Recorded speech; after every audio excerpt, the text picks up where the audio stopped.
proudest day, and the proudest time, and a seat of a relic here, because that day and that hour and those minutes, I got the bit between my teeth. You know, I really stood up and was counted and said, this is not getting away. I remember when we pulled on our helmets and Donald says to me, what are we doing? I said, we're going for gold, Barrett. That's all was said. I can still picture that run. That was just the best run ever.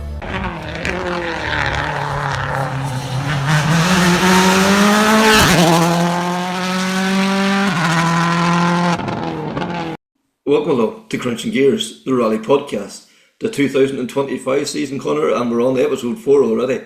And we often look about something different. I think this week is going to be something different. I think it is, Kevin, and hopefully the listeners and viewers enjoy it as much as we did, you know, discovering about this topic. And, you know, this week we're going to get inside your head. Yeah, and that's not a pretty place now, let me tell you. But, you know, the old adage is, you know, prepare to fail, you know. And like, it's going into an event with the right mindset. And like, it was Sean Moriarty from Kerry Motorsport News come on to us last week and says, I have a guy I want you to speak to.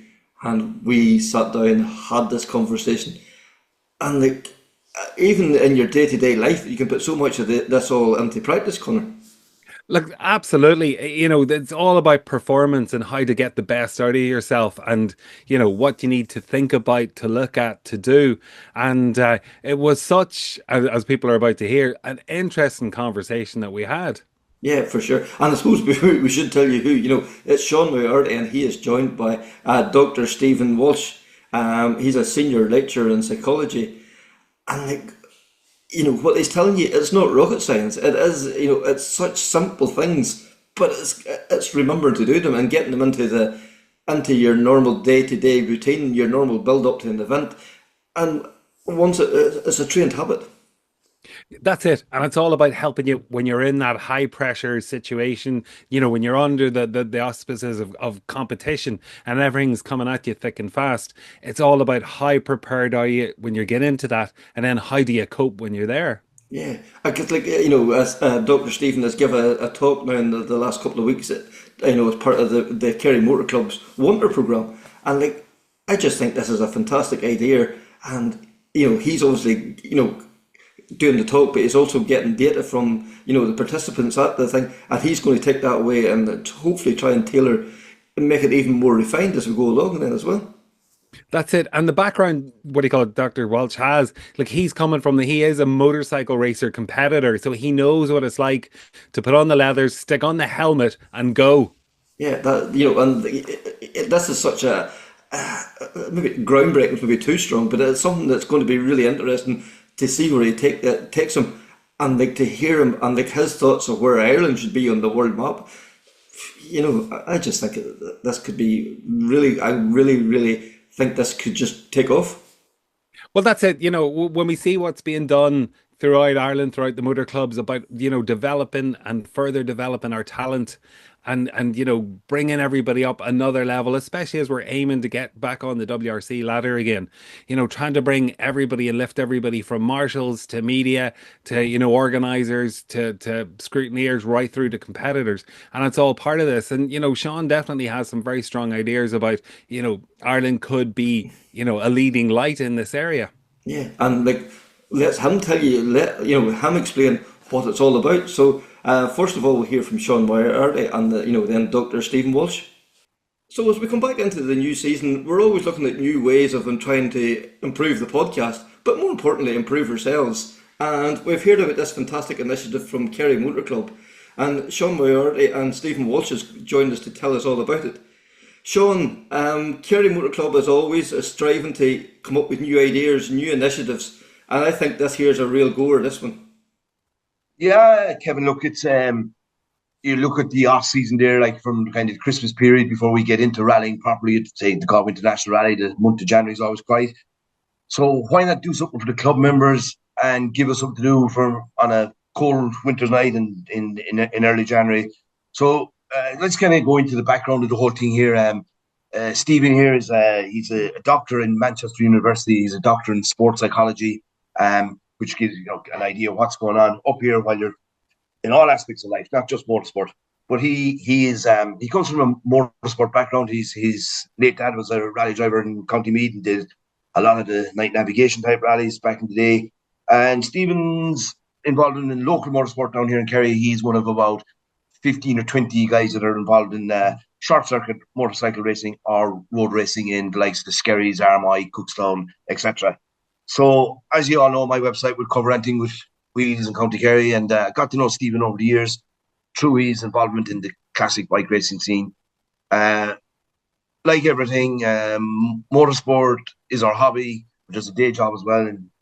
And Stephen's day job does kind of fit into an awful lot of things that go on in motorsport. Whether it's on 2 wheels or 4 wheels, it doesn't really matter. There's an awful lot of effort required to get the rally car from the shed to scrutineering on Saturday evening, and to get it from scrutineering to the finish of the rally on Sunday night. And you can apply the same with bikes, to get the bike from the shed to the short circuit or the road and get it back on the van Sunday night. An awful lot happens. There's an awful lot of people involved. There's a lot of stress because you're logistics, you're moving vans, you're moving cars, you're moving rally cars, trailers, hotels, co-drivers, tyre suppliers, fuel suppliers, mechanics. There's a hell of a lot going on. And an awful lot of Stephen's courses over the last 2 Monday nights were giving us ways to kind of declutter what's going on, remove some of the stress, remove some of the focus more on being faster on the road or on the track, as opposed to having all this clutter upstairs, and really focus on what's going on. And he'll give much better tips than I'll ever give. I'm just coming in there as a way of introduction. Yeah, I can Stephen, like, where I'm from originally, I'm, County Antrim originally, like, road racing was, the god, that was the religion in that area. And like we always said, like Joey Dunlop, Robert Dunlop, all those guys, they were different wired. But, it's the same as everything. If you apply yourself 100% to your given sport, you will be successful. Yes, it's in the genes, of course it is, but you have to approach it in the right way. Yeah, 100%. It's about, to my mind, I love motorsport anyway, just as a spectator, but the chance to put some of this theory to work in it is, well, it offers a lot, because there's not a whole pile of research done in this. So what we're doing at the moment is just bringing in research from other sports and trying to apply it in a motorsport context. But while we're doing it, we're collecting a bit of data as well to try and build our own data bank to see can we get some solid research that we can apply. But sort of in broad terms, I think motorsport is unique for a couple of reasons. You've got the speed at which competitors are traveling, and that feeds into decision making and cognitive processes. You got the perception of danger that competitors experience that's got to be balanced with pushing it. And I find that balance between danger and pushing it, it's just so interesting. It's why I love the roads. I love rallying. I do like public road stuff. I do the short circuits as well, but there's something about being between the hedges that's just awesome. And I think it's about that balance between the perception of danger and trying to push it.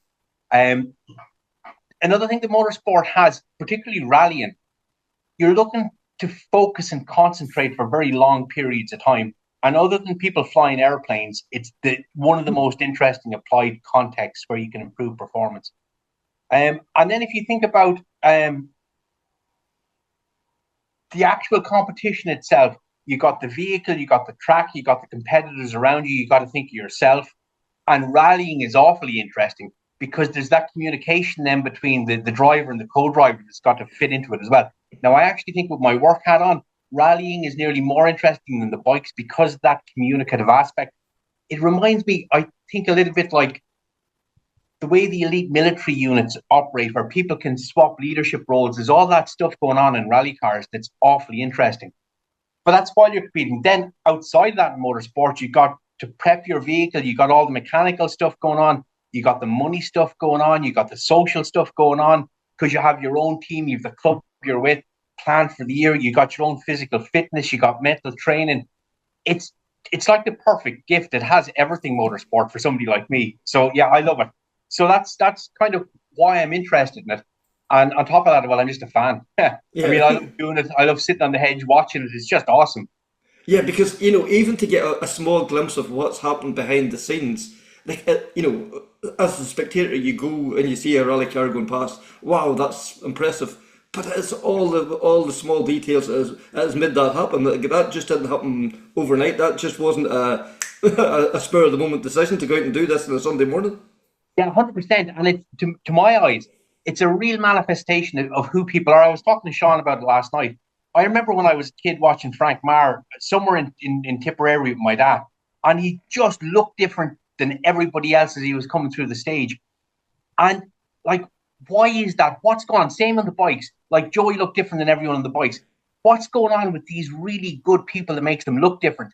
It's not a physical thing, I think. It's a psychological thing. It's how they're approaching the task in front of them. Joey said one of my really favorite things. He had this. I don't even know where the quote came from, but he said you're either going to be scared or you're not. And I decided I wasn't going to be scared. And I think you see the people look at Formula One, rally, bikes. There's something in the way that people go about it that it just fascinates me. It's awesome. Yeah, because you can walk into a service area. I'm sure it's the same in the pit area.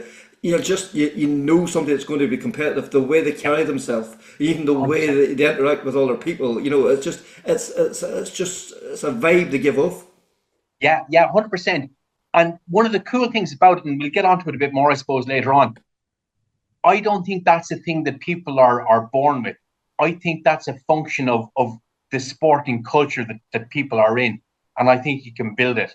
And one of the reasons that I really enjoyed working with Sean on this, say here in North Kerry, like why can't we be the centre of the motorsport universe here? Why can't you do it in Donegal? I really believe we can. And I'm a little bit evangelical about it, but I think like if we put our heads together and go for it, the focus in Ireland, it's often on field sports. But I actually think motorsport is more deeply embedded in many of our local communities than the field sports are. So let's go for it. Because we should be the Finns, in my honest opinion. Yeah, because you go to any rally, no matter whether it's a mini stages, a national round, or even a Tarmac Championship round, there's probably easily 30, 40,000 people on the ditches. And that grows into the likes of Donegal or Killarney, probably over 100,000. Far more people than it's going to the GAA All-Ireland final. We probably sell ourselves short. Oh, 100%, yeah. And then on top of it, we're all having 100 times more fun. But, Connor, you wanted to come in there, did you? Yeah, and Stephen touched on it a bit, and Kevin, you did in your introduction. You said when you think of the Dunlops, you go, are they wired differently? But I actually want to ask Stephen, is it a case, at the top level, are these people wired differently, or how much is it ability versus attitude? Like if you think you're processing so much information at that speed, you're both visually, verbally from the co-driver, you have the adrenaline coursing through your body. Is it a learning thing, is it a training thing, or is it just they have that innate natural ability to start off with? It's a mixture, in my opinion, but I think a lot of it is learned. I think a lot of it is a function of the communities that are behind people. Like it's no accident that let's look at the Dunlops. It's no accident that the late William and Michael are brilliant because they inhale that from the environment that they grow up in. So environment is a big part of it, and of course it becomes innate. But and you do of course need some natural ability. But I think like most things, it comes down to work and effort. Now I do think you were touching on attention there, and knowing how to focus your mind is a big part of this, I think. But there's skills that can be learned, in my opinion. So I don't think they're wired different. Okay, yeah, because that thing about focus, like you see it when you watch, particularly watching the WRC level, the those behind the scenes videos of them prepping before the stage start, and I've seen it myself when I've been in around the service park at a WRC event. And you're trying to talk to Tanak or Neville or some of the other ones, and they are in the zone. They're in minimal engagement with people if they don't need to or unnecessarily. So is that all part of that? Perhaps, yeah. I like the idea of everyone needs to find their own groove. And for some people, getting ready to be chatting to everybody around them, spinning a yarn, put on the helmet, and then go. But they're not in the groove once their helmet is on. Other people, they need an hour beforehand. I think I've looked at a lot of pictures of Senna. I'm a big Senna fan, but if you look at Senna getting ready for races, like he's thinking about God and stuff as he's sitting in the car. So I think a big part of getting faster is finding out what your own groove is and then leaning into it. And it'll be different things for different people. Yeah, because there is no two people the same. Like what works for me may not work for you, and vice versa. 100%, yeah. And in a sense, Sean and I were talking about it the other day. You know that Ari Vatanen thing about like he drives the car like he's playing a piano, and like when you watch Ari Vatanen in the car, you can see it. That thing is dancing. He's playing it, yeah. And that works for him. But then if you look at what was Walter Roll? He gets in and it's all very Teutonic and but that's his groove. So it's just find your groove, lean into it. And a part of what I'm about, I hope, with the mental training for this is not I won't have an answer for anybody, but I'm hoping to try and equip them to find their own answers for it. Yeah, actually, you can't provide the answers, but you can provide the tools to help them find their own answer. 100%, yeah, 100%. Yeah. One of the things I did notice over the 2 nights was that Stephen got everybody participating in the course. So about 30 odd people there the first night to fill out a form. It's kind of like one of these survey type things that answer 1 is you disagree and answer 5 is you fully agree. And it was kind of decided how you fit into your sport, how you fit in with the team around you, how do you fit in with your club, how do you think you're recognised in your hometown for being part of this sport, etc. Now, bear in mind that the first course was tailored towards individuals as opposed to teams, and the second one was more geared towards the teams. But it turned out that the motorcycle racers had more of a deeper connection to their sport than the rally guys. But the rally guys had more of a connection to their club, and the singular racers weren't really part of the club. Do you get me? Yes. They were more tuned into their racing, but weren't part of the club. But the rally boys were more part of the club, but weren't just tuned into the racing. Now, that's probably unfair, but that's a very quick way kind of summarising 30 different opinions and 30 different sheets of paper, if you know what I mean.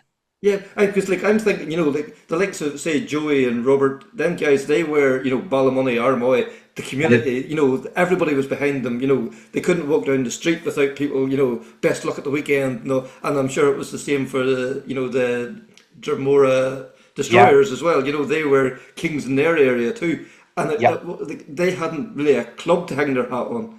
It was the community was their club. And you're correct that they were part of the community and they were the linchpins in the community. Yeah. Whereas the linchpin of County Kerry is Tralee. Yeah.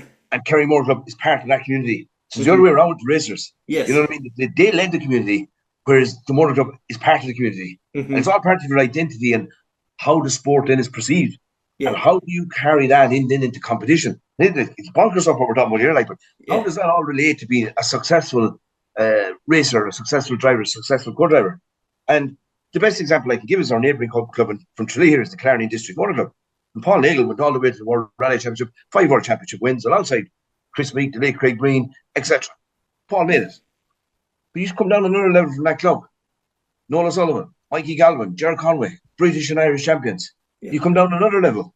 They have this fantastic Killarney District Motor Club youth program where they're bringing in the 14 to 17-year-olds, and the pyramid is there because there was a linchpin in the community. Yeah, because there's been somebody showed them this is possible, and come look, see what I'm doing, follow me, almost kind of thing, like not being evangelical, but there is a way, follow me. There would be no big headers in Paul Nagle. No, absolutely no way.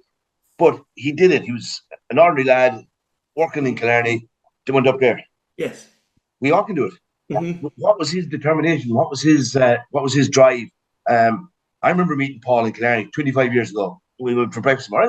He was only sitting with Eugene Donnelly or Kieran O'Neill at the time. We went for breakfast one morning in Killarney, and I was after doing a rally up the country with Anthony O'Halloran. How did you get on yesterday? We're 15th overall and 3rd in the class. Whatever it was, I don't remember the result. It doesn't matter.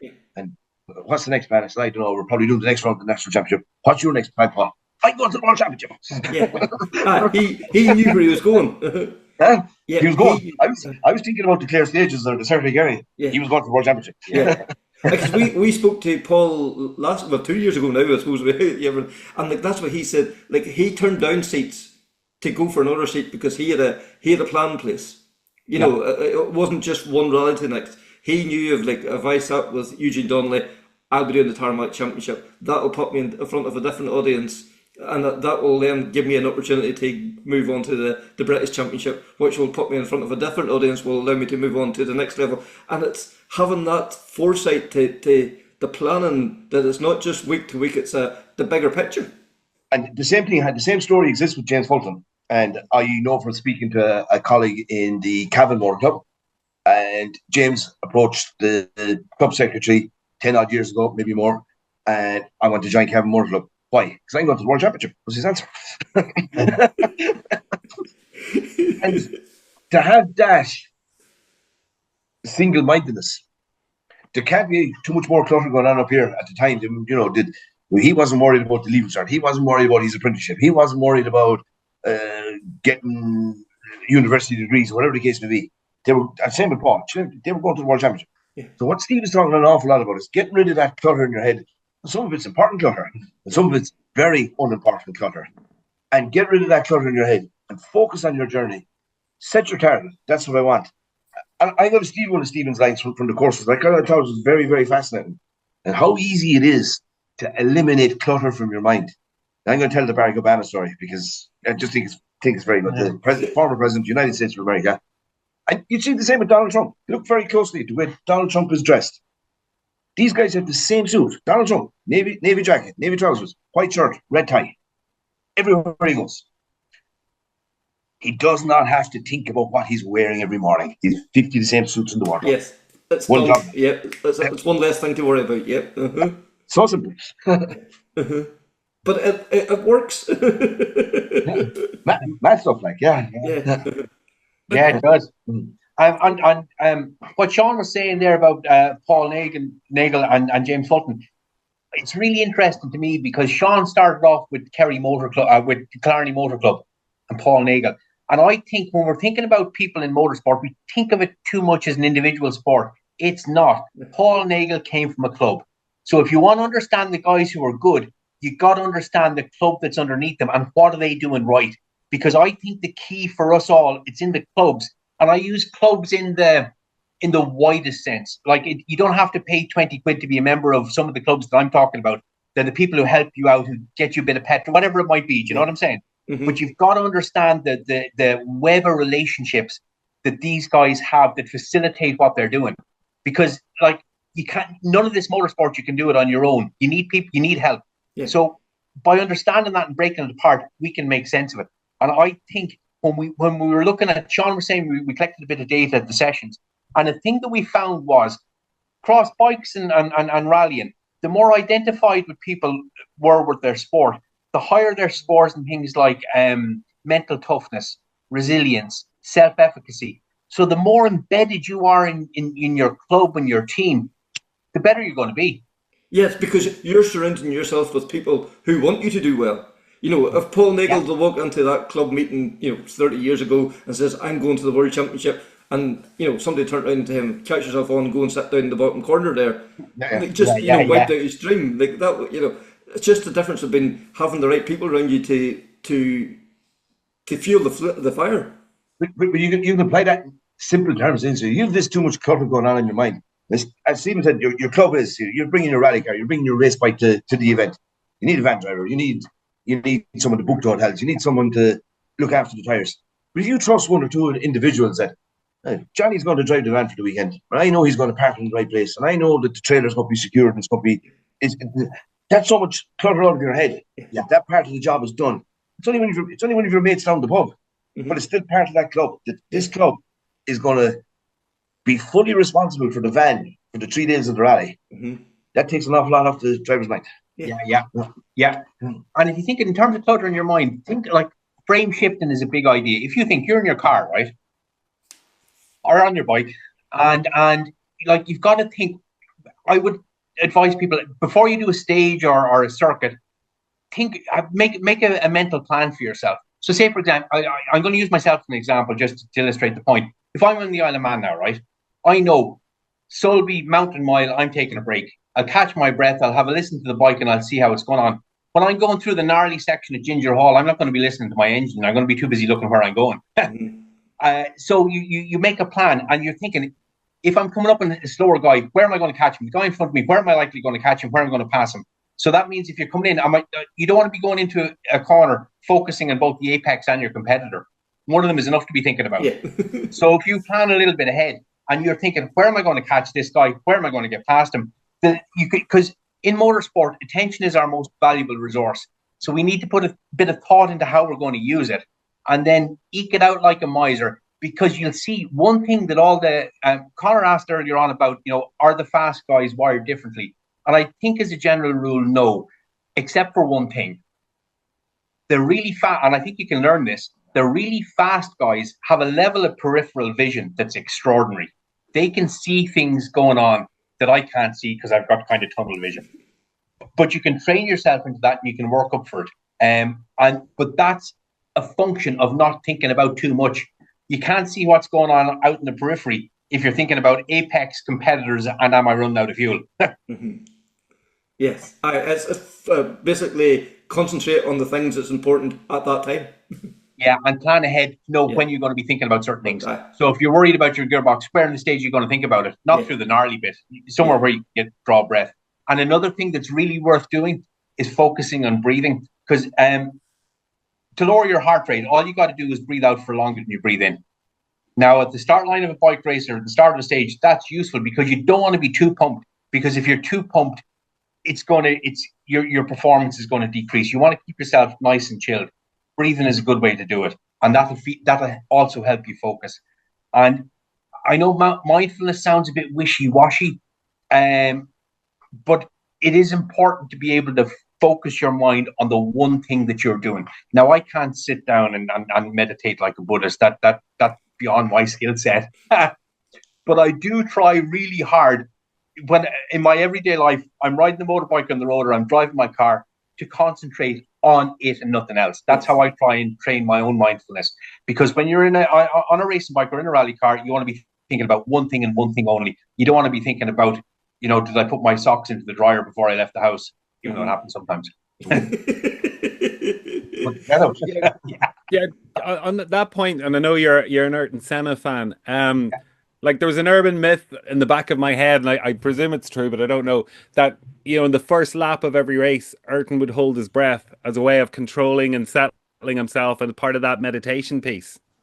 Yeah, I don't know whether that's right or not, but I 100% believe it because it's the kind of thing he would do. And it's been funny because see, like the emotional intensity that he brought to racing, and yet, like, think the second year when he took Prost out to win the championship.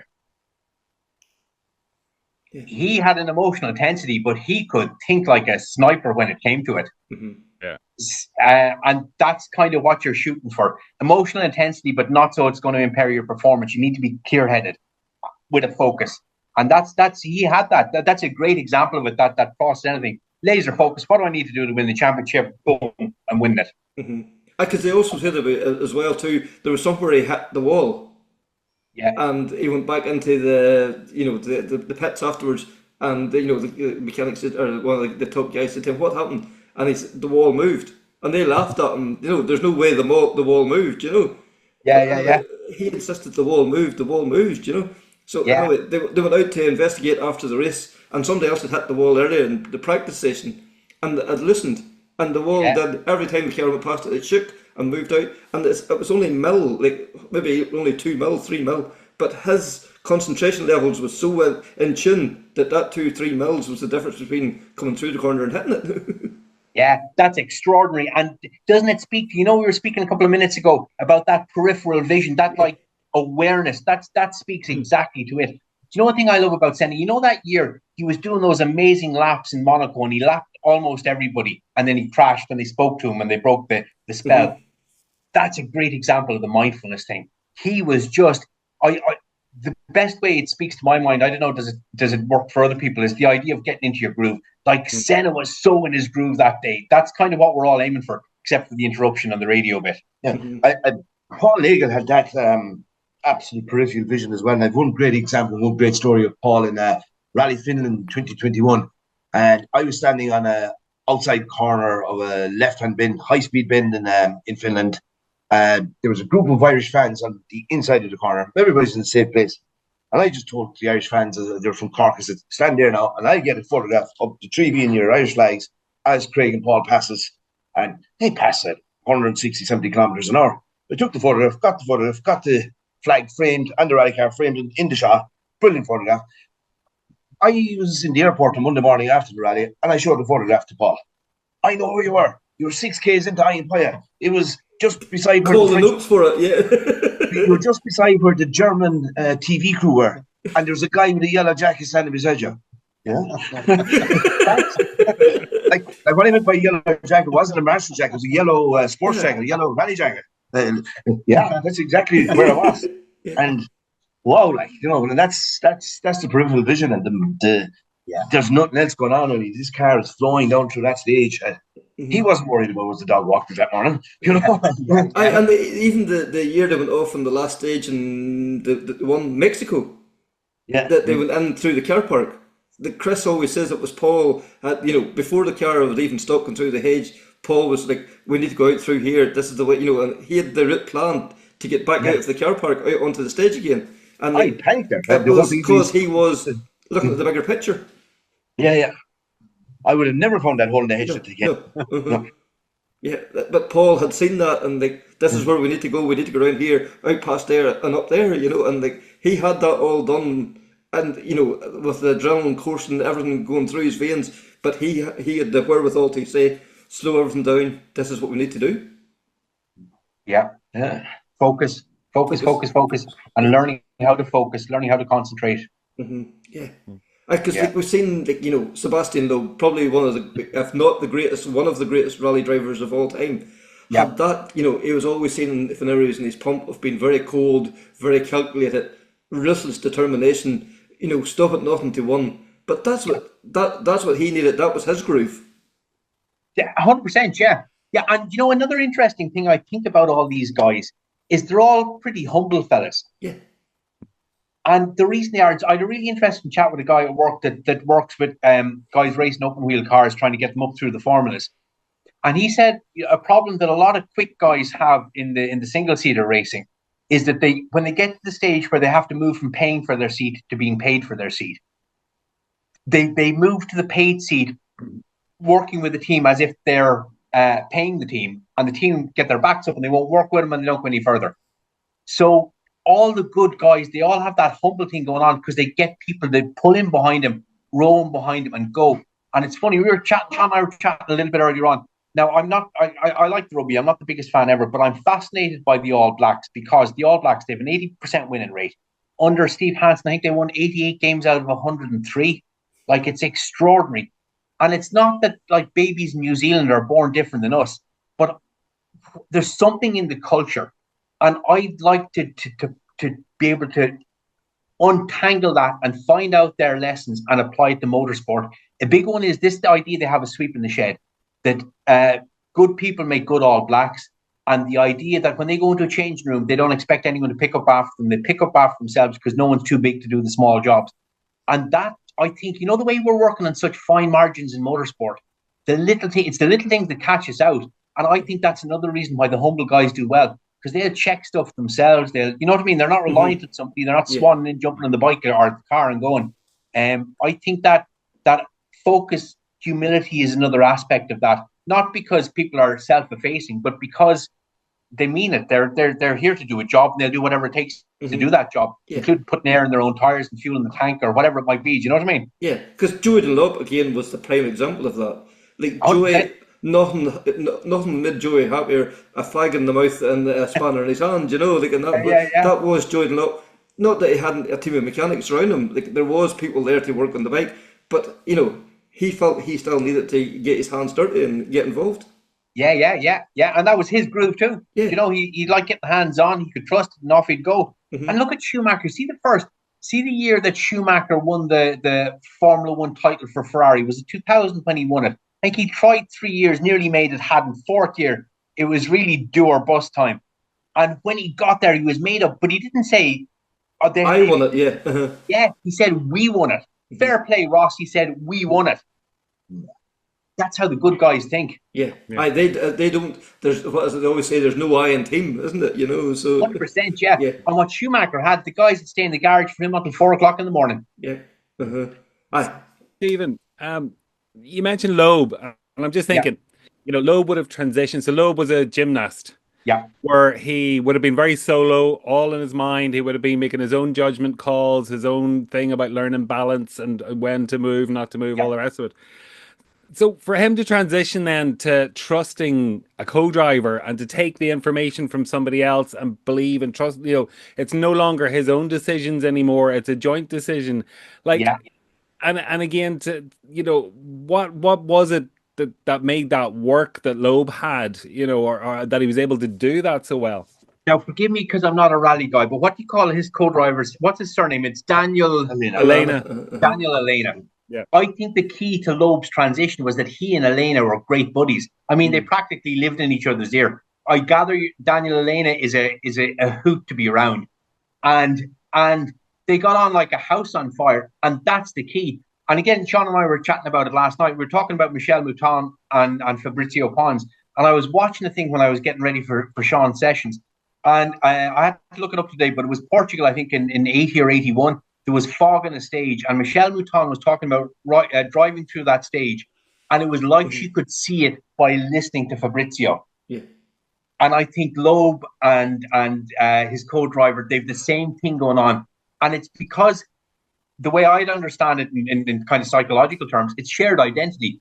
There's a sense in which they're actually the same person because they're the same group. Do you know what I mean? A bit like the way the really good soccer players, they know where the other guy's going to be. They put the ball at his feet. It's the same dynamic.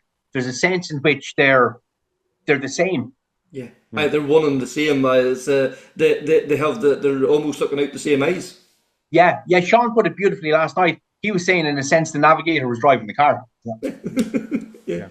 But I suppose then, if you take that to the current situation where the co-driver and the drivers are actually working so much more, spending so much more time together because they're doing so much DVD work in preparation for rallies now, that they are actually spending a huge amount of time, in each other's company. So you would presume then, based on what you've said, that that's going to take it to another level with the current WRC crews. Yeah, 100%. Provided they take downtime, because they got to have fun. If they're not having fun, you can lock them in a cell together and it won't work. They've got to find a way to get on and have fun. And I really do think that one of the key things with both Fabrizio and Michel Mouton and Sebastian Loeb and Daniel is that they were mates. Mm-hmm. That's the key to it. Now that's that kind of, that's the magic that it's hard to bottle. I mean, if we had the formula for it, we could all retire tomorrow. But that's the magic of it. It's in that very tight relationship. Yeah, and a lot of the time too, you'll see the personalities. You think if you've seen the two of them separate from each other, this will not work because they're almost yin and yang. But it's the way they slot together, and the quirkiness of one, balances with the timidness of the other one, almost, kind of thing. Yeah, 100%. And even, do you see? I was reading when Daniel made a mistake. Loeb rolled the car. I think he called a flat corner wrong, and they rolled the car in one of the WRC events, and he got over it very quick. But that was only because they were mates. Yeah, because if I didn't, he'd never speak to me again. Yeah.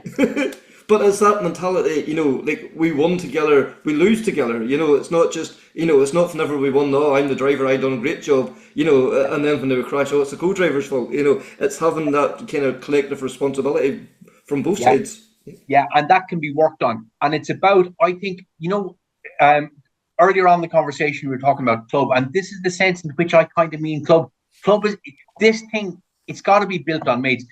Say with the bikes now, there's a neighbour of yours from Antrim coming down to give me a hand on my bike soon. We're great pals, two of us.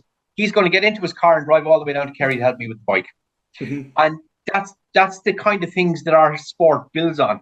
People are mates and they go out of their way to help each other.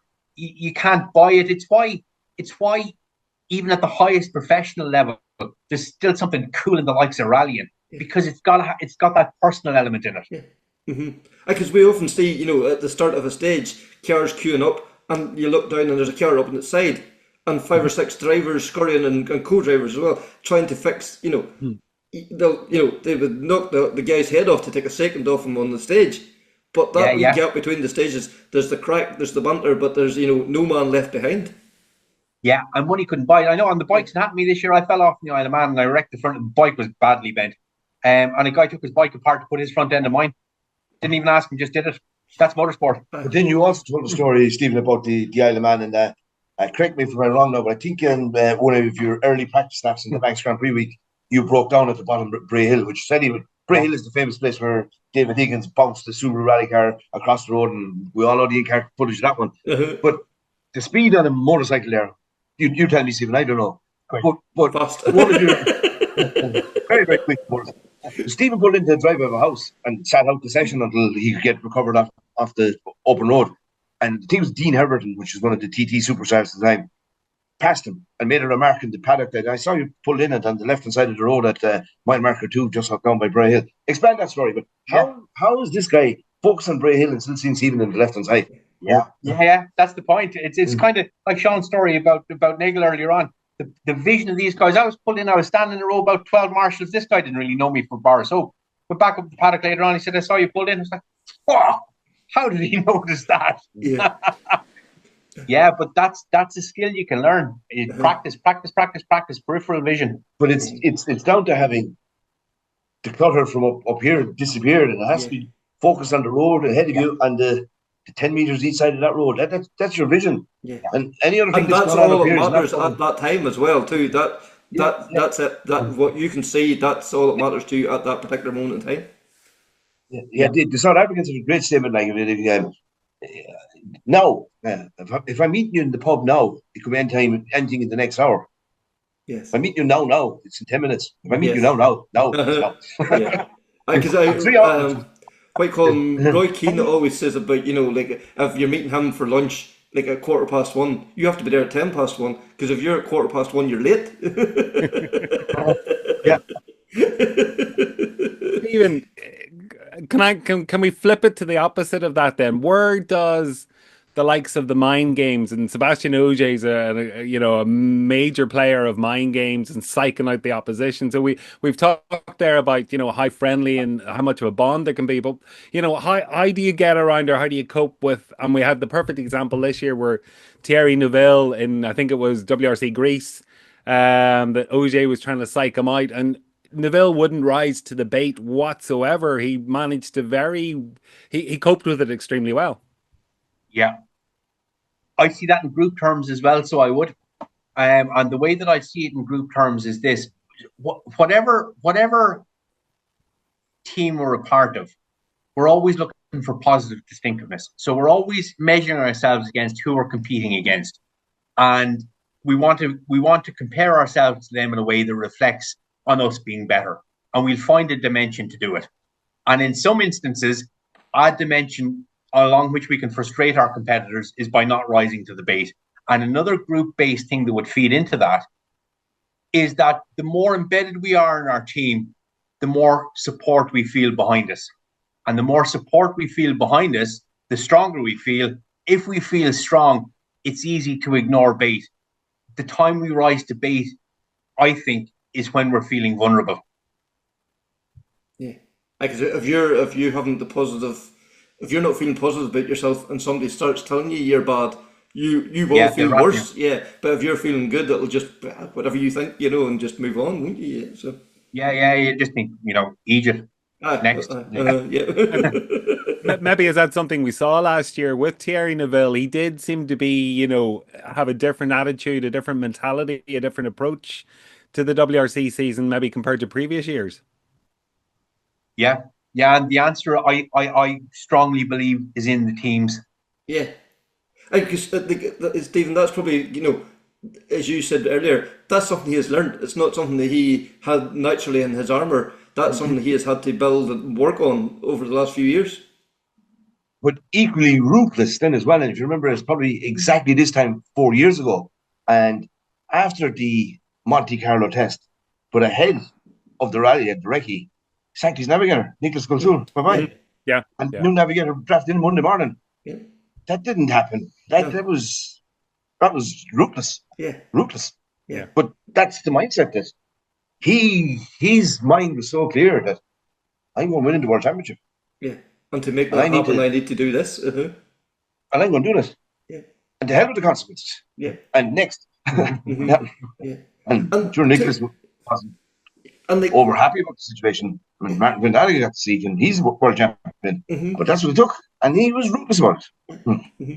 And like Stephen, I suppose like another thing is then if something does happen that kind of that people will say, "Oh God, that's so that's awful" or whatever. That's the way you can look at it and say, actually, it's happened this time, but I'll make sure this never happens again. You know, you talked about, was it frame shifting? You know, turn the negative into a positive, basically. You know, and that's maybe a very poor way of describing it. No, it's a good way of describing it, and that's exactly what it is. It's about frame shifting and appraisals. So, say for an example that I'd use now would be,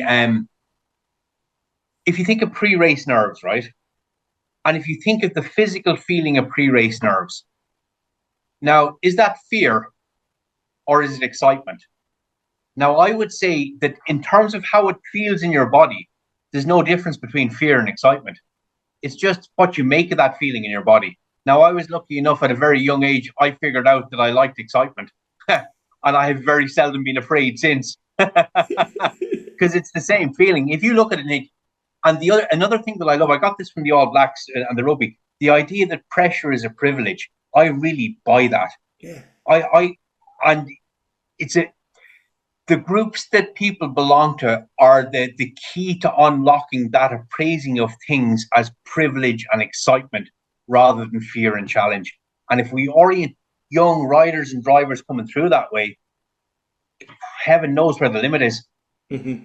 Yeah, because like we often hear, you know, people saying, "Oh, you know, like it's such a privilege, you know, to be allowed to drive a Rally 2 car." You know, Frank Kelly, like, you know, it always goes on about, I want to keep doing this for as long as I can because it's such a privilege to drive, you know, like this 2.5 Escort down a closed country road, and like that mindset rather than going, "Oh, you know, Jesus, I scared myself today because you know she stepped out and I didn't know what to do." But you know, it's the difference between being scared of what you're doing and seeing it as being a privilege and something you love and enjoy. Anything you get into rally cars is a privilege, and there's no denying that. I suppose you take it from a completely different perspective than the sports psychology that we're talking about now. But it's a privilege because, like we said at the start of the show, it takes so many people to get that rally car from. If there's a rally on in Letterkenny tomorrow morning, Kevin, we were going up your country, the amount of people we need to get everything up there, get the job done, get back down. Mm-hmm. But when you're up there, you've got a motor club, you've got marshals, you've got volunteers, you've got COC or the scrutineers, all these people to deal with you. And sponsors, the guy that sells you coffee on the road in Limerick or Galway, halfway up the road tonight, you need a cup of coffee. He kept his garage open half an hour late for you. Whatever. That's all. That the privilege extends beyond just steering running here down the road. And you have to be thankful to everybody and everything. And I that's the key word. Everybody and everything makes this sport happen. Mm-hmm. From the competitor, to marshal, everything. We're all privileged to be a part of it. Mm-hmm.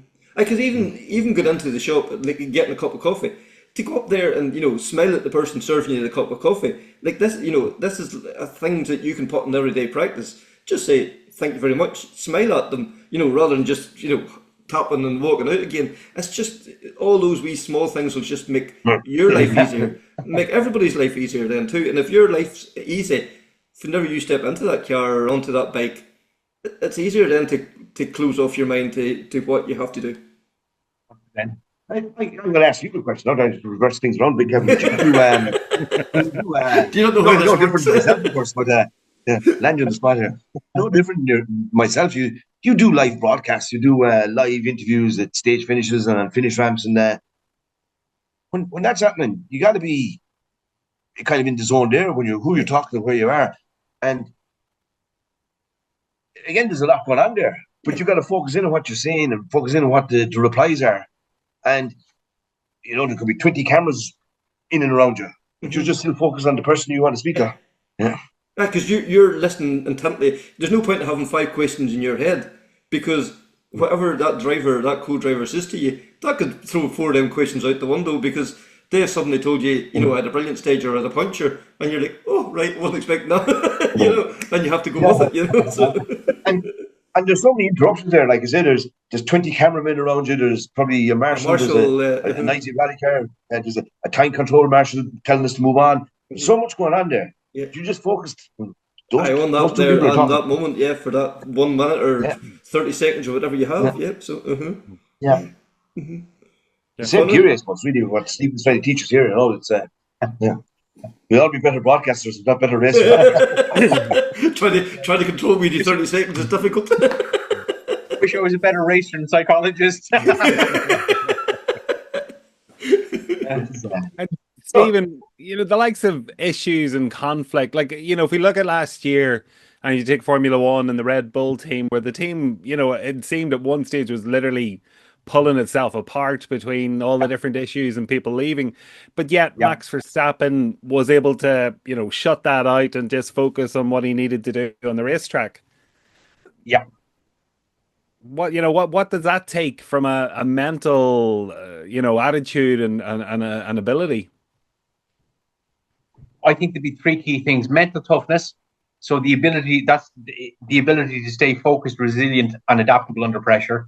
Ego resiliency, which is the capacity to adapt flexibly and resourcefully to circumstances that are changing, and self-efficacy, so belief in one's own capacity to handle a wide range of challenges. They're three things that are key, and they're three things that would be kind of fundamental to mental training the top athletes like him would be taking part in. Yeah. And then the other part of it is that where there's conflict, there's care. Because simple as having, it might necessarily be around you, but it might be a difference of opinion. So if there's a difference of opinion, there's care. Yeah. They're challenging your thought process, they're challenging your decision making.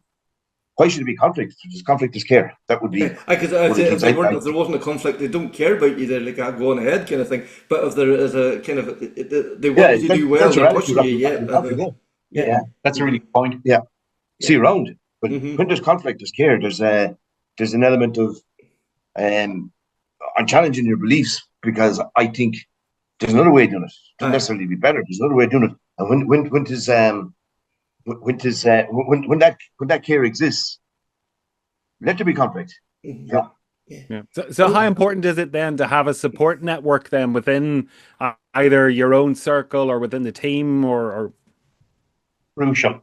And you know, like, to think in terms of families is probably not a bad way to think of it. Think now, myself and my sister might fight like cats and dogs, but when it comes to a row with the neighbours, we'll have a united front. It's not dissimilar to that. So support is crucial, but again, support in psychological terms, support is a function of the groups that we belong to. It's a function of identity, which takes us back again to the importance of clubs in its broadest, loosest sense. For sure. And like, you know, you mentioned, there was a word you mentioned earlier there, and I think it gets such a bad rap as ego. You know, you see your man strutting about there, look at the ego in him. But like, sometimes you need ego. You know, ego is part of, makes that person, they're able to deal with certain, you know, distractions or whatever. The ego is the thing that carries them. And it may only be a front sometimes, but you have to put that out there. Oh, 100%. You've got to have sufficient ego to believe that you belong there. Yeah. Have to. Otherwise, there's no use. There's no point playing. No point playing if you don't think you can win. No. I don't think. No, because, you know, there's no point in beating about the bush. There's guys that's going to, like, Killarney, they're going to Donegal, they're going to wherever. They're going to win that rally. They're not coming, they're not going there to finish second or third. They see that as failure. But even, and that's fair enough, but even if you come back from that, sometimes the win can be finishing 17th instead of 18th. Yes. Because the guy who finished 17th the last time is the guy you have the target on. So I think, you know, it's a rubbish joke, but it's a really good metaphor. The idea of how do you eat an elephant one bite at a time? And the way, if you're finishing 36th, the first thing that you want to do is finish 35th, not first. Yes. Because you're having your battle with, there's maybe somebody else in your class or whatever, you know, or the guy that beat you last time out, you know, you want to get one up on him this time or whatever. It's relevant to who you are, not to the overall picture. That's it. And that comes back to removing the clutter again. I know from my own part, there's times that I'll go out And the win for me in a given day would be to get around without falling off. Do you know what I mean? So, got to decide what your win is and go for it, and then be happy when you get it. And it's not always finishing first. And accepting then what you've got, that you beat that guy, or you got round without falling off, and making that positive.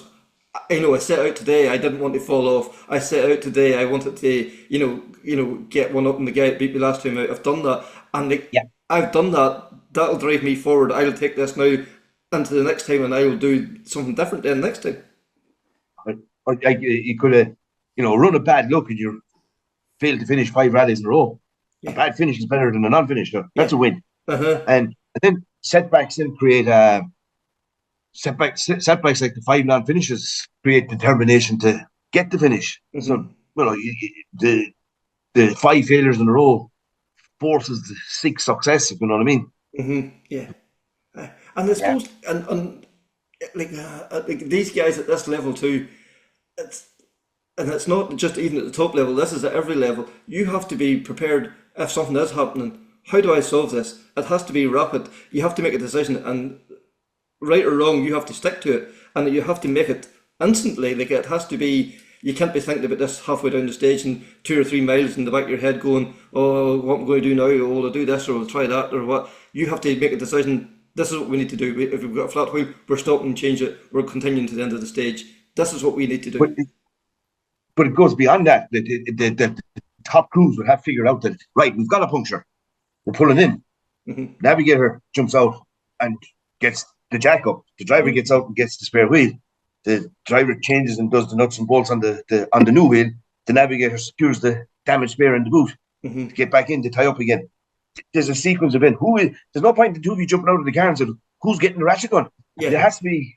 The team has to work. That club, that's their club at that particular moment. The two of them has to club together to do that job. Yeah. And the only way that club will work is it's a Wednesday afternoon in the middle of summer and there's no rallying on. Yeah. Let's go down to the garage and practice this and tie yourself into the rally car. Then jump out and who's getting the wheel gun? Yeah. Who's getting the spare wheel out of the boot? Who's securing the damage wheel? Who's securing and you can't leave the back, you can't enter the stage again until you're fully tied up and helmeted on and hands device on and the whole lot. Is everybody ready to go? Let's go. I can get it down to less than 2 minutes with the right team. Because if the co-driver is not even familiar with the layout of the car, he jumps out and goes, where's the gun slot? Where's the gun? Where's the jack at? So it's been, as you say, it's just the whole working together, planning together. Some hatchback rally cars that give the pins going this way, and some hatchback rally cars have the pins going that way. Yeah, it's a 10-second job. Or a 1-second job. If it's a 10-second job, if you don't know which way the pin is going, it's a 1-second job if you know which way to put it. Yeah. It's cars inside the road. That piece around decision making and that ability to think quickly and the peripheral vision stuff. Like, I presume it's not coincidental that we see a lot of those. Maybe not at the the WRC level, but our on our local events, the top drivers also tend to be top business people as well. And that can't be a coincidence. No, I don't think so. But it doesn't mean that we can't catch them.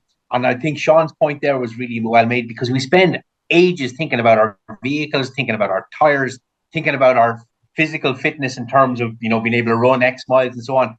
Most of us spend very little time thinking about our events, and there are seconds in how we think and plan these things too. And the way Sean put it in terms of decluttering our minds, it's perfect. And that's those top business guys, the transferable skill that they have that's making them quick in rally cars, focus. Yeah. Single-mindedness and focus. Yeah, that piece about decluttering, like, I saw that and I didn't get it initially. But I was in Croatia a couple of years back with the JWRC, and you had Eamon Kelly doing the JWRC. And there was Willie McVitie, helping him out, basically making sure he was lifted in the morning, dropped back, make sure he had food, lunches, all that. And I thought, geez, that's a bit of a luxury. And then, it was explained to me, no, these are things Eamon doesn't have to think about. He can focus and concentrate on the driving, all the rest of it. He doesn't have to do the menial stuff Willie's there to help with that. And then it clicked, and I thought, oh my God, yeah, that's decluttered. He doesn't have to think about those things, make those decisions. Yeah. Doesn't have to figure out if he comes out of the hotel how to get to the service park or whatever. It's done. And that point is taken even further again, because Paul Nagle told me this story as well, that at the highest level, in his Citroen Hyundai days, you think of your local club events, your international rallies coming up, the co-driver will do the movement schedule, its fuel schedule, the recce schedule, everything. But in even reading of the rule book and reading of the regulations and understanding what you're allowed to do, and the Motorsport Ireland Green Book is slightly different to the UK's MSA's Blue Book, and slightly different to the FIA's overall book. M-Sport has a person in the team that understands the rules. M-Sport has a person in the team that will create the recce schedule and the fuel schedule and the movement schedule. Paul Nagle had to read a rule book, add up a time card, and replace us. That was his job. That's End it. of. Yeah. Yeah. That was his job. Yeah. But that was the clutter. And as Conor quietly explained, when they came into Parfirmond even, Chris Meade didn't turn to Paul Nagle and says, "Where are we staying tonight?" None of us. Man in the van there waiting for him to take them where they were staying that night. Didn't have to care about it. Yeah. Your bag. I saw other things going on. Your bags. You can move in hotels. Some rallies that move around. These boys walk out the door of the hotel on Saturday morning. The team comes in and lifts the bags to take them to the next hotel. I saw it in another rally, and it was a very dusty rally, Greece, Kenya, one of these places where the absolutely real dusty conditions. And the boys came in in the evening. They went to their hotel rooms, had a shower, and then did their pacing up books and the pacing up work on the DVDs. The team went into the rooms, lifted the dusty gear, got them dry cleaned, and had them back next morning. Boys didn't have to worry about it. It wasn't their problem. No. They have DVDs to watch. Someone else took care of the laundry. That's simple. So someone in the team took care of the laundry that gave them less to think about. Yeah. It's not that they were pampering them. It was just to declutter their mind that they didn't have that was one less thing that had to be done. I think we've established a lot in this conversation tonight is these little perks that you see Willie Mavidi doing for Eamon and all the other people. You see, likes of Stevie Whitford does a lot of work for William Crichton. All these boys are out there for a reason. Yeah. And it's not for the jolly, or it's not to make it luxurious, or look at that jumped up kid there and somebody collecting for Parfirma. It's the exact opposite. Giving them less to think about. When these rally cars come into Parfirma after a tough day's rally, they're not worried about navigating the traffic of Athens to get to their hotel. Man in the team van, waiting for them. Let's go. Jump into the back there, boys. Sit back, enjoy the drive. Yeah, I'll do the stress. or start your DVD work or whatever. You're here to do another job. This is my job here. So. Yeah, and it's, as Conor rightly pointed out, it may appear to outsiders that this is a luxury and it's a unnecessary expensive bringing an extra man along for the weekend. It's absolutely not. It's Eamon Kelly's job. It's drive the rally car. Charlie Mitty's job is to make sure he's back in Parfirma at 8 o'clock tomorrow morning on time. Yeah. Yeah. Charlie or Willie's Willie's got certain targets he has to meet over the weekend. He has to have them there at a certain time. He has to have their lunch ready at a certain time or whatever. Yeah. Exactly my point. Willie would know the rules and regulations and the timetable of the rally. That no asking silly questions here. I know that them boys are due out at 8:30 tomorrow morning, and it takes half an hour to drive across town. I'm going to have the van outside the hotel at 7:30. But I'm going to have my breakfast eaten before these boys turn up at 7:30, so there's enough after around. We're ready to go. I'm not torturing Conor going, what time do you go? Geez, lad, we need to get going here, we're out in 10 minutes. Conor doesn't need that either. Conor and Eamon's there to do a job. Wally he's all that planned. There's someone in the team that will do that for Conor. I think Conor then has to go Conor Moore, Conor then has to come back and do the Monaghan stages with one of his clubmates and expect it. But it's all about it. It's exactly what I suppose we come to full circle in nearly an hour of a conversation. Decluttering the mind. Yeah. And if there's someone there to do this job for you, why do you need to worry about it? Who cares where the hotel is? Yeah. This man's taking me there. I suppose that kind of goes back to then Sean, Stephen, what you were saying earlier. Like who is you? Like, it's not the you isn't just that the driver. It wasn't just the rider of the bike. It's you is this whole club. It goes back to all these 100% that people. club. Yeah. And that club is not necessarily Kerry Motor Club or Donegal No. Motor Club over the door. That club is Sean Moriarty Rallying over the door. Yeah. And who are the 9 or 10 people I have around me Yeah. that I trust to get that van there in time for scrutineering on Saturday evening? That's going to lift me out of the hotel and get me to Parfram on Sunday morning and get that van and trailer home in one piece on Sunday night. And whether you're car 150 or car 1, the same, or in Stephen's case, with the bike, the same theory applies. Yeah. The equipment has to go to the venue, the equipment has to come back, your fuel has to be organised, your tires, your accommodation, your restaurants, everything has to be organised. And the more it's done for you, the less you have to worry about. The less you have to worry about, the more you can think about 5, 4, 3, 2, 1 go. Yeah. And that's where it comes. Yeah, Stephen, whenever you're like sitting on, the start line of the Northwest or the TT, you're sitting on that, that everybody's done their job, that the back wheel's tightened, that there's diesel in the service van to take you home. You're not even having to worry the slightest of anything that's going on. You're focused on that stretch of road. You're visualising what's coming up here in front of you.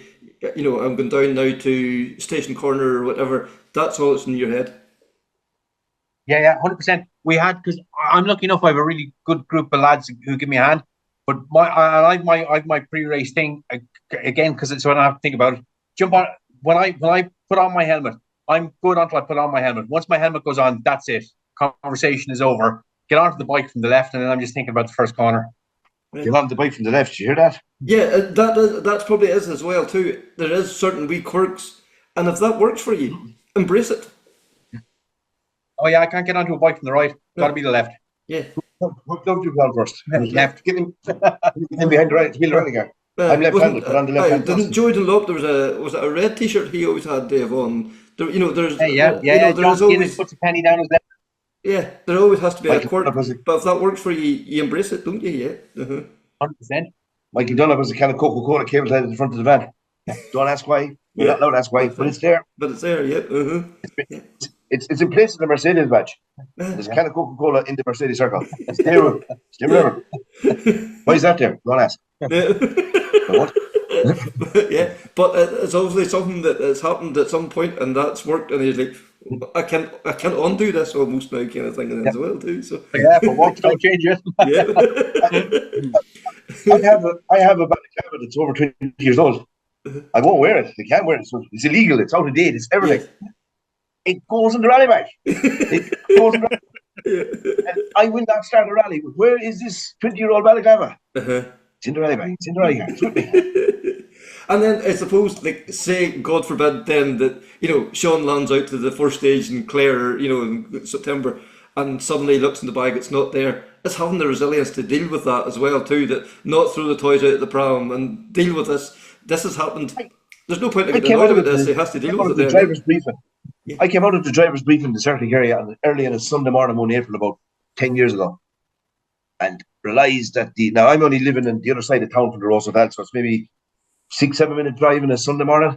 But I came out the door of the thing and realised that the balaclava was sitting on the kitchen table, and there's a friend of mine standing beside me, and he says, "Drive me home." He says, "You haven't time. Get into that car. Get me up the road. Get me up the road." And we went up and we got the balaclava and we came back down. But I wasn't getting into the balaclava road. What have you been doing later, Kenny? But in the balaclava was sitting in Kerry. No, can I borrow the chopper? This is where you need Stephen. Yeah, on that point, like, one of the things that blew me away last year in the WRC was Portugal, and it was Scott Martin and the pace notes, and he left the pace notebook down, and he had the complete wherewithal, calmness, whatever, I don't know how you would describe it, at the start of the stage to get his phone, find his phone, get his phone out, and pull up the notes that he had recorded on the cloud, and read the pace notes from his phone. Like, having the mental attitude to be calm enough to do that and not panic or freak out that, oh my God, I've messed this up for myself and Elvin. But let's flip that on its head again now as well. And it was so much fortunately everybody fell for Scott Martin at the time, and it happened to Slinner. What clutter was going on in his mind that he left that fucking notes up the roof? You know, there's something triggered that mistake. Yeah. And God forbid him, it was an awful thing to happen. And his recovery was 10 out of 10. But there was some bit of clutter that distracted him, that created that issue. Like, the man must have 150 World Rallies run. It's the only time he made that mistake. Yeah. So, was it a random text message from home? Like, that somebody's in at home. Yeah. God only knows, Throws the concentration. Yeah. Mm-hmm. Yeah. It just takes that 1 second to just upset the apple cart. Yeah. Mm-hmm. Yeah. I felt for Scotty at the time, and I still do, and geez. But something triggered it, you know what I mean? It wasn't... He felt so sorry for the man. And so proud of how he recovered. Mm-hmm. But something must have...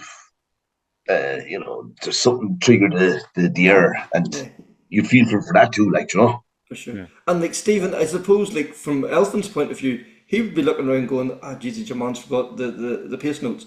And that could have escalated into something.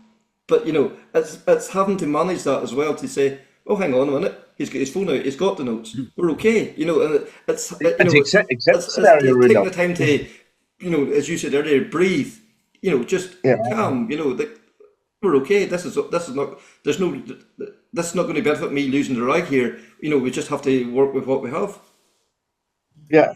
And I'd see that as a consequence of an effective relationship. That's what it is. It's not that only happened because they were probably mates and got on great. Yeah. So they knew.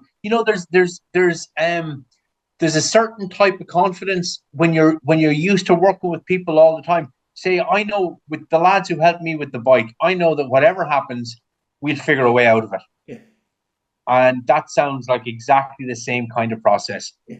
That stuff goes brown. Lads will figure it out. If you're working together long enough, you'll muddle through as best as you can. Not ideal, but hey. There's no point in me panicking because it'll be done. Sorry. I was going to say, there's no point in panicking, this will get done. Yeah, and Elfin's attitude to Scotty's situation was resilience. Yeah. There's no ego there. There's an ego there. The shout match. There was resilience with the deal with the deck of cards we were given, and you just get on with it. This is what we have.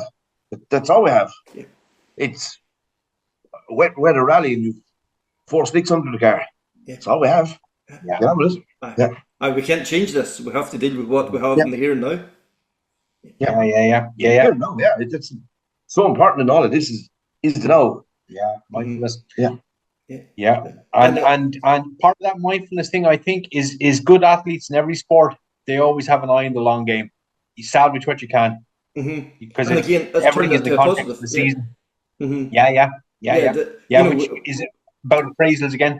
Yeah. Yes, we have the wrong tyres on for this stage, but there's a good possibility we'll get to the next stage and we could have the ideal tyres on. Right. It's just it's turning the negative into a positive again.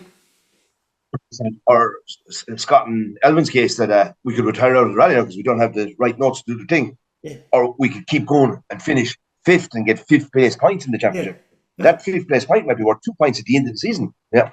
Rather than you imagine if you won or lost the championship or won or lost the podium by 2 or 3 points, and you realise that you'd have got the 2 or 3 points by finishing this rally with the bad results. Mm-hmm. You got it. It's the resilience. Yeah. And as I said, the ego as well is if Elfin had an ego, there'd have been a shot match, and that thing wouldn't have worked. No. Yeah. I think, as we said earlier, he has an ego, but it's managed it in the right way. Yeah. I suppose. And there's a thing just on a personal level. Sorry, I was going to say, just on a personal level. No, go on your head, sorry. The thing about sports people is that sport, particularly in motorsport, people don't give up. It's not the kind of sport that attracts people who'll quit, which is what makes it excellent. Again, it's just it's great because I think that I love about it. Don't you love watching people try? Yeah. And boy, people turn themselves inside out trying, rallying, bike racing, car racing. It's great. Yeah, Because they will grab a car by the scruff of the neck and they'll throw it down the road if if that's what will get them the result. And you can see that, and whether it's car 1 or car 101 or car 151, and that's exactly the same in bikes. It's not always the Dunlops of this world. It's the guy that scraped every worked maybe 2 weeks late nights to get the bike there onto the grid as well too. Yeah, the famous photograph of Colin McRae kicking the back of the Ford Focus. He was after, was it Finland or Greece or someplace? He was after rolling the car. So he kicked the back quarter panel off the wheel to keep going. And there is photographs of him kicking that car. You know the photograph. Yeah, I think it's Cyprus. Yeah, not quit. No, giving up was the last thing that was going to happen. That was they were going to get to the end of that stage and get it into service or whatever. That was just we're continuing. Yeah, low arrested. He wasn't arrested, but he was pulled by the police in Mexico for driving with 3 wheels. He was trying to get from the end of one stage into the service park, and he drove. So I don't know, it was 2 or 3 wheels, but he was pulled over by the cops anyway. That's awesome. Wasn't it Tommy Martin? Home I think in Wales. the RAC. Was it Granholm in the Rally GB? I think. I think it's Granholm. You're right. Yeah, and the policeman told him. He says, "I cannot drive in 3 wheels." I can. The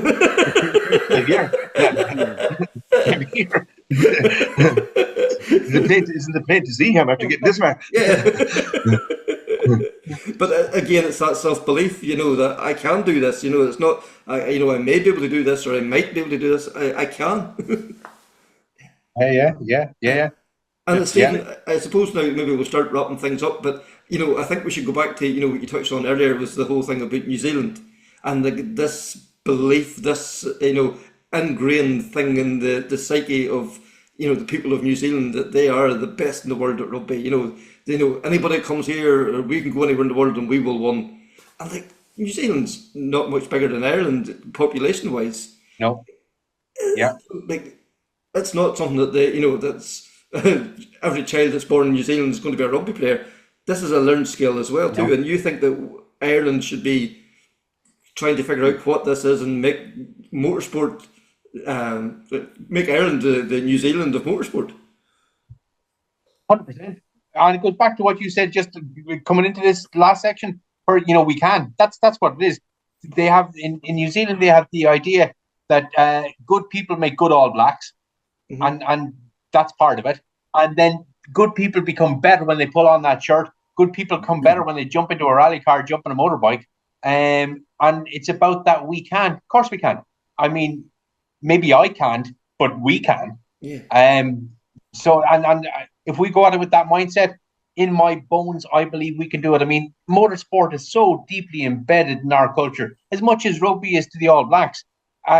We are just on the cusp. I think we've had great people on the rally front. We've had great people on the bike front. I am very hopeful that this is all going to get big wings in the next 10, 15 years and just take off. Yeah, because, back in the early 80s, Joe Dunlop was world champion. He was the best in the world. He was invincible. There's no reason why we can't have this. There's, it's just getting the right mindset. And Sean, we're seeing it now with the MI Rally Academy. Young guys starting out at 14 years of age, jumping into a Junior 1000, and within 10 years they could be sitting in a Rally 1 car and starting Monte Carlo. The pathway's there. Josh McAree's proven that. He's come from the Junior 1000 ranks. I think if you look at all motorsport, where the Irish are prominent at the front of the World Championship, Rally 1, Rally 2, Rally 3. You go to the European Championship, which is the next step down. Irish drivers are in the ERC 2, ERC 3, ERC 4, and they're all doing well there. Our Irish drivers and co-drivers are the guys fighting for the British Championship. You look at immigration across the world. You've had the likes of everybody, London, New York, they all have the Irish GA clubs. The motorsport scene in New Zealand, in Australia, in New York, is all driven by the Irish lads that went over. And then these Irish lads are winning rallies in America. They're winning rallies in Sydney. And then you apply to the two wheels and the Dunlops, the Irwins, the list goes on. And we're at the front of the Jonathan Rave.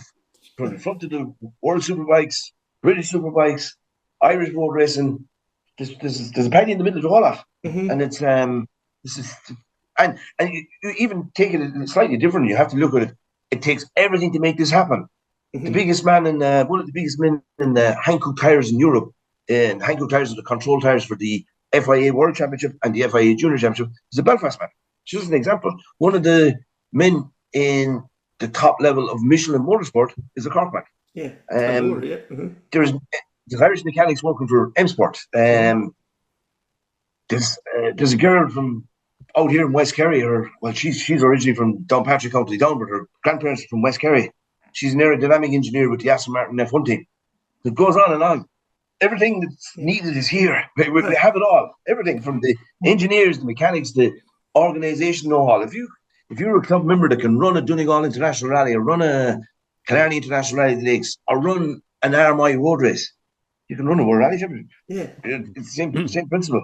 We have it all. We have it all. Stephen might be after something that we could market ourselves and believe in ourselves and have that attitude that we are the bosses. And the history of the World Rally Championship will show you, like, this year Belgium, the last 7-8 years has always been an Estonian intruder, but 10 in a row, whatever, 15 in a row with French drivers. Prior to that, you had Finland. Why can't we be? Yeah. What's stopping us? Yeah. Because we have it all. We have, right, as you say, like from grassroots right to the top, and not just drivers, riders, it's, mechanics, it's engineers. Like one of the Toyota World Team, one of their chief engineers living in Donegal, Hyundai, Jimmy that's been on our podcast here, we have the strength and depth here. Yeah. Mm-hmm. Incredible, yeah. Yeah, and Johnny Ray from the north. How many times was he world champion? We have all the building blocks. It's just a matter of getting the cement and starting putting all the blocks in the right order. Yeah. Johnny Ray started riding motorcycles in his backyard, and he's 12 years old. I don't know what age he started, but he started riding motorbikes in the feet. Yeah. Mm-hmm. When you say it like that, doesn't it sound like a feather and just knock it into place? It's like, why are we not doing this? Yeah. But it's having the vision. Like, it's like they're sitting at the start of the stage, or sitting at the start of the race, visualizing what we need to do, and it's having that person, or that club, to have that vision to say, this is what we need to do. And we need these people all working to the one common goal. Yeah. Club Ireland, and everybody feeding into it. Yeah. And everybody feeds into it. Rising tide lifts all boats. Yeah. And it becomes aspirational. And it becomes aspirational. I used the example earlier on of Paul Nagel and his colleagues in the club, and Mikey Gallons and Nolan Sullivan, who went on to be British champions. Becomes aspirational. Yeah. We're in County Kerry here. The GA is the top of the pops in this part of the world. You have your David Clifford's and your Colin Goose Clifford's and your all the superstars of Kerry Gaelic Games, the heroes and folk heroes. It's aspirational in this part of the country to put on the green and gold jersey. Yeah. Why can't it be aspirational to put on a helmet? Yeah. Because because the likes of Paul, Chris, and Craig Breen, those guys showed that it's not a pipe dream. It's a possibility. Doable. It's so doable. And one of the ways I think we should pull together, I love pretty much anything with an engine that goes fast. 2, 3, 4 wheels, don't care. Engine, petrol, fast, lovely. Yeah. And motorsport is motorsport. And I think our way to push this ahead, we'll all have our little niche interests, but like rallying, bikes, circuit racing, who cares? Got an engine, we're all in it together. Yeah. Because we all have the one common goal. We all want to, as Sean says, the rising tide lifts all boats, if rallying starts getting, the right attention, suddenly the motorbike guys will feed off that, and we've seen it in the north a few years ago, like even the likes of chicanes, barriers, they were getting shared between bikes and the cars and all too. And it's, it's wee simple things. It might not seem like much, but it's always a benefit to everybody. Yeah. Those small collaborative details, that's why the All Blacks win 80% of their games. Yeah. Because everybody's working together. It's it's clubs. It's it's the small club in a small provincial town. Maybe it's feeding into a club in the city, but they're all working together for Yeah. the one common good. Yeah, And like, 100%. yeah, and we have so many good people, like, you know, whether that's in Donegal Motor Club, Marfelt Motor Club, Kerry Motor Club, Cork, you know, it's all, you know, there's so many good people in this sport, and it's just to get a way of getting them all pulling in the one direction. Harness the power. Yes. Harness and generate power. So thanks once again there to Stephen and Sean. Like, what an absolute privilege, and I hope you enjoyed it as much as we did. And like as Sean said there right at the very end, if we can just harness and generate what we have here in this wee country, like, we could be world beaters. Yeah, I think it's food for thought. I'd be really interested to hear what you think as well too, you know. So that is the 2025 season, episode 4. Until the next time, take care, speak soon, and bye.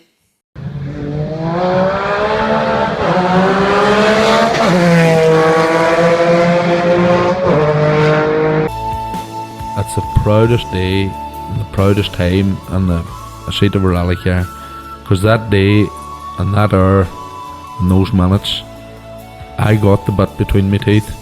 You know, I really stood up and was counted and said, this is not getting away. I remember when we pulled on our helmets, and Donald says to me, what are we doing? I said, we're going for gold, Barrett. That's all we said. I can still picture that run. That was just the best run ever.